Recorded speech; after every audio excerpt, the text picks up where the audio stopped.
Yeah. Welcome to Down to Earth Show with your host, SeaWorld. And I got a special host today. Her name is Crystal with a K. I would like to say C, but she hates that. And say what's up, yo. What's up? Can you hear me? Yeah. I'm not. Okay, there I go. I was like, I'm not on. What's up, guys? I'm happy to be here. We're smoking. We're putting them in the sky. I'm having a good time. I'm really, really happy. Thank you for having me. Yo, tell the people how to get a handle you.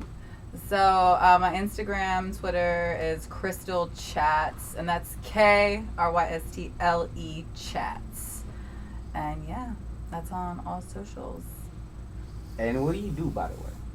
So I work with Charles. I am a bartender at Cookies.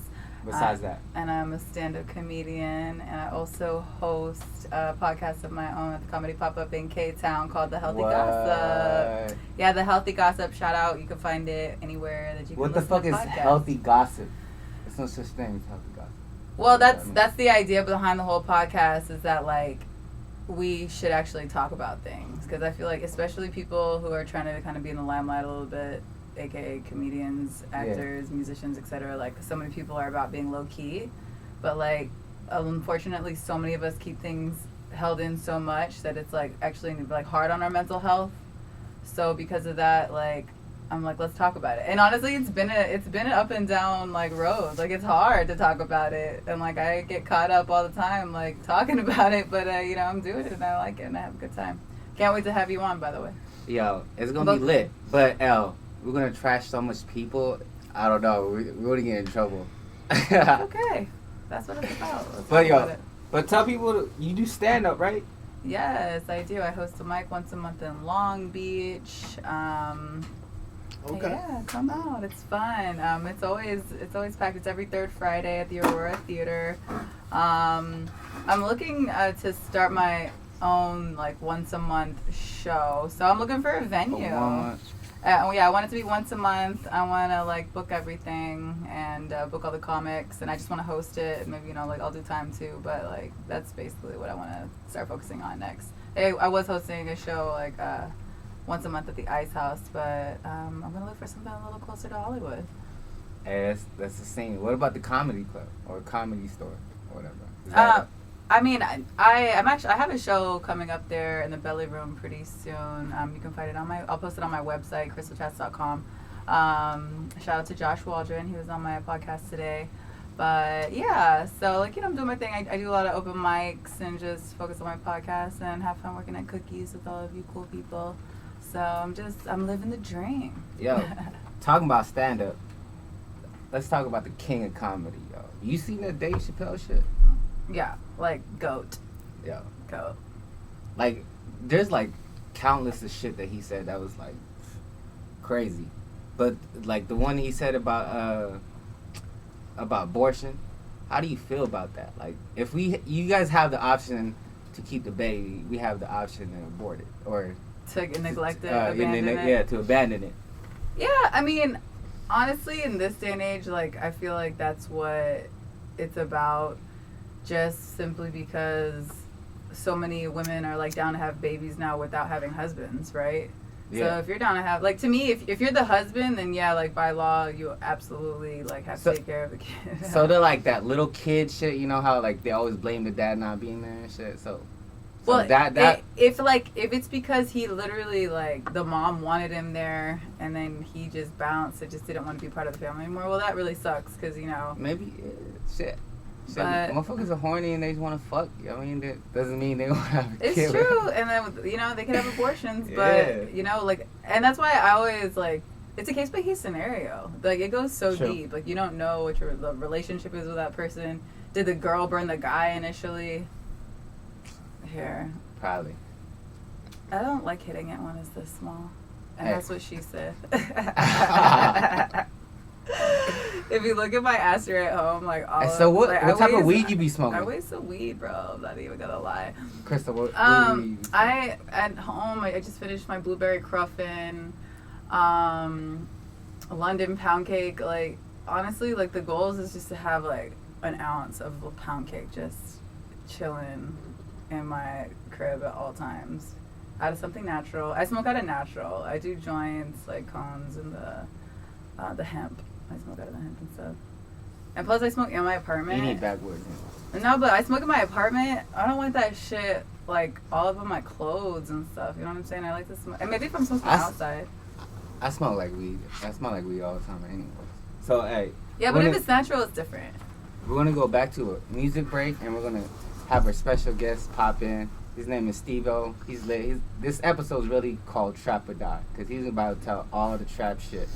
All right. We're going to go with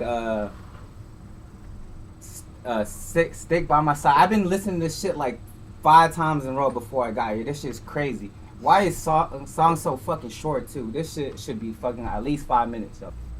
Yeah. Welcome back to Down to Earth Show with your host, SeaWorld and KrystalChats. Yeah. And we got a special guest today. The Cookie Man himself. What up, boy? What up, SeaWorld? Yeah. Tell him a little about yourself, brother. Well, my name's Steve. I'm one of the managers over at Cookies Melrose. And look at his chain, though, by the way. We got a camera and everything. Look at the fucking chain. The piece. Yeah, a little something. Slight flex. Yeah. Well, I believed in cookies for years and years and years. I've been a fan of burners and cookies forever. Yeah. So, finally, when we partnered up and decided to open up stores in LA, I felt like it was something that I could invest in myself. A lot of them were given out as gifts, but I bought mine. Yeah.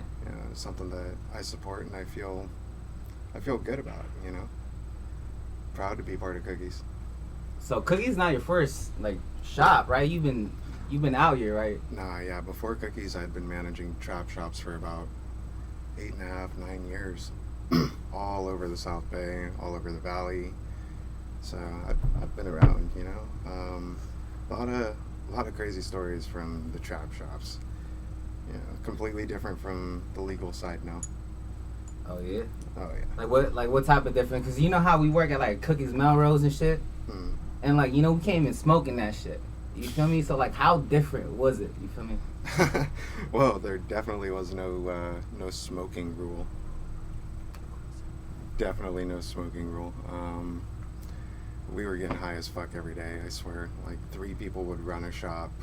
You had a manager, his assistant manager, and a bud tender, and a security guard. And, Did you ever get raided? Fuck. Yeah. Shops were getting raided left and right. I mean, I swear, we went through, I don't know, over 30, 40 raids. Wow. Yeah, throughout all the shops. It's crazy. People going to jail. Some people, their whole lives got flipped upside down, not me included, Yeah. Fortunately, I only went through 1 raid. Yeah. Okay. So you only got caught slipping once? Yeah, and it was the most fucked up thing, too, I swear. At that point, I was just driving around to different shops, dropping off, basically fulfilling orders, making sure people were happy. And what happened was I showed up to one of our shops in San Pedro where I initially started. It was my first shop where I started as a bud tender. Yeah. And I showed up there and I decided to go step outside for something. I guess I went to go smoke a cigarette and I ran into an old patient of mine and we were chopping it up and he's like, "Oh, I was just going to go inside and pick up. Will you show me what's good?" And I'm like, "Yeah." So we walk inside and I didn't even make it past the buzzer door and the cops come in and just, come in, everyone hit the deck, all that shit, and I was the only one they arrested. They went through my phone, they saw that I had all the numbers, all the connections, all the orders, all that shit. So they basically pinned me as the owner of the shop, the big dog, all that. And they didn't give a fuck about the bud tenders, the security guard, nothing. Dang. Did they beat your ass? Yeah. Nah, they were they were on some bullshit. I mean, the worst part about it, the whole ordeal was I was cuffed for 11 hours to a bench when they took me to the first facility before they took me down to county. And trapping. Did they still eat weed? Oh, fuck yeah, dude. They stole weed, wax, edibles, all that shit from the shop. So all these motherfucking dirty cops smoking all your weed and shit? Bro, they raided my house, too. They took fucking... I like this. They smoked weed. I had Bosswoods You guys remember those? Like the Bearwoods made the Bosswoods, the fat ass cigars. Yeah. So I had a few of those on my coffee table at home, and I remember the night before the raid, I just like wiped out my ashtray. You know, I made it all clean and shit. So when I came back from getting arrested, I finally made it home. I see a fucking Bosswood roach in my ashtray. Yeah. What? Yeah, the fucking cops raided my house and smoked the fucking one of the $150 or $200 cigars I had on my table. Jesus. Yeah, I was so pissed off. I went and like, Well, yeah, you know, I went to like reset my place because they trashed my place. They took a bunch of shit. They took weed from me. They took a bunch of guns from me. So I'm trying to like fix my place and get everything back in order, and I threw it out. Didn't even think about it. My lawyer goes, bro, if you would have held on to that, that would have been like a $5 million case out the door. oh. Yeah. But, you know, I'm a firm believer in karma, and I'm a firm believer that everything happens for a reason. And get that And back. yeah, without that experience, you know, I probably wouldn't be where I am today. And without that experience, I wouldn't be sitting in this troll studio smoking lift tickets and Packwoods. Thank you so much for this Oh, yeah. experience. Oh, yeah, I always got to Thank bring you the We again. got fire. the Guys. cookies tray, so you know what? You're right. You're absolutely right. I believe in that too. Yeah, yeah. Shout out to the Cookies Glow tray, by the way. That shit's lit. Hell yeah. Shout out Glow Tray, shout out Burner, shout out Stingy, Cookies Melrose, Cookies Clothing. They keep us laced up. Yo. So, what about the customers though? Any customers try to rob y'all? Or like, what happened? Like, Bro, it's a completely different environment back then. We used to have like gangsters coming in trying to tax the shops and shit, and we're like, yeah, okay, fuck off, you know. And they're like, oh, we'll be back. We're like, well, we're not going Tax nowhere. the shops. Yeah, basically Like trying. what they say? Give us 20% right now. Like how did that even? Nah, they were trying to ask us for money, for like protection and shit, you know, basically. And then they were Damn, asking for like what type of hood is that? quarter pounds of weed for like $500. I'm like, get the fuck out of here, you know. We weren't one of those shops that were like, oh my god, they're gonna fuck us up. No. Like our security guard was an ex-Marine. I was a gun fanatic. I had a whole arsenal. Like everyone in the shop was a guy. We didn't have any girls. No offense. Yeah, just our bosses didn't Y'all have would've girls hired back me. then. We probably would have, you know. But Low key, dude. hey, in this neighborhood, you never know. But Well, not our neighborhood, not this neighborhood. no, it was just a crazy time. Like we had gangsters trying to tax the shop. We had people trying to steal and shit. People trying to square up. If they ever try to fucking rob you guys, got by gunpoint or what? Nah, man, not when we were open. They, like I said, we were on our shit, and they knew us too. A lot of the employees there were locals. I was kind of like implanted into that neighborhood, you know. Yeah. But a lot of them had grown up there, so they knew everyone. People kept it cool. The only times that shit ever happened like that anybody really robbed us, they broke in overnight once, and the only way they could figure out to come in was through the ceiling. It was crazy. But we still operated the next day. What kind of crackhead shit is that? Dude, for real. How do you figure? For real, you know, it was fucking crazy.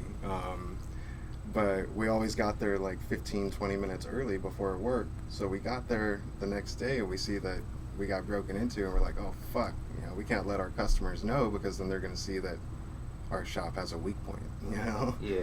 So what we did was we told everyone that a water pipe had busted in the bud room, and the floor was all fucked up, and we didn't have insurance for shit like that, so we couldn't pay if they got fucked up, you know. So we served everyone through the window, and it was actually like one of the most fun days in the shop, low key. Yo, we had a day when we had no lights, yo, and we had to do that shit by paper on Cookies. Oh, Melrose, yeah, that shit was dope, dude.